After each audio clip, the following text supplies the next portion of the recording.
Hello guys, welcome to my blog. তো আজকে মনে হয় নতুন যে ভিডিওগুলো করছি যেমন 3 নাম্বার ভিডিও হবে হয়তো আমার। যাই হোক, তো এটাই বলবো। তো আজকে অফিসে সারাদিন কি করেছি না করেছি তার তো তোমাদের কিছু একটা টিকি পর্যন্ত দেখাতে পারলাম না, কারণ হঠাৎ করে অফিসে যাওয়া মাত্র আমার শরীরটা খারাপ হয়ে গিয়েছিল। তো যাই হোক, অফিসে জাস্ট থাকতে হবে, কাজটা করতে হবে, সেই জন্য করতে হয়। জাস্ট করলাম, করে টোরে আজকে লাঞ্চও করতে পারিনি, জাস্ট ব্রেকফাস্ট করেছি, তাও 12টার সময়। যেহেতু খেতে ইচ্ছা হচ্ছিল না, তা খেতে হবে ভাই, নাহলে জিম যেতে পারবো না, মাথায় এটা চিন্তা, শরীরটা চলবে না। যাই হোক, কিছু না কিছু।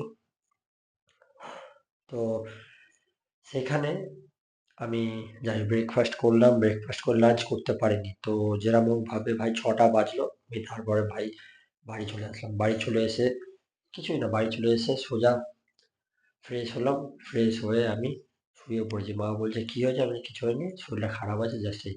তো এই জাস্ট 10 মিনিট হলো উঠলাম, আমি উঠে ফ্রেশ হয়ে আমি খেয়ে নিলাম। কিছু খাইনি, সেরকম কিছু না, ভাত, জাস্ট একটুখানি ভাত আর মাছ, আর কিচ্ছু খাইনি, কারণ খাওয়ার কোনো ইচ্ছা নেই, পেট যা কামড়াচ্ছে ভাই, পাগল হয়ে যাচ্ছে আমি। তো এখন ঠিক আছে, আগের থেকে বেটার, তার জন্য আমি একটা ছোট ভিডিও নিলাম। তো এইটাই, তোমরা যেরকম আমাকে লাইক শেয়ার কমেন্ট করছো এবং অবশ্যই তোমরা যারা সাপোর্ট করছো এইভাবে সাপোর্ট দিতে থাকো, আমি আরো তোমাদের জন্য ভালো ভালো কিছু ভিডিও করব। তো টাইমের সাথে সাথে শিখে যাবো, এবং তোমাদের ভালোবাসা থাকলে আমি অবশ্যই সব কিছু পারবো।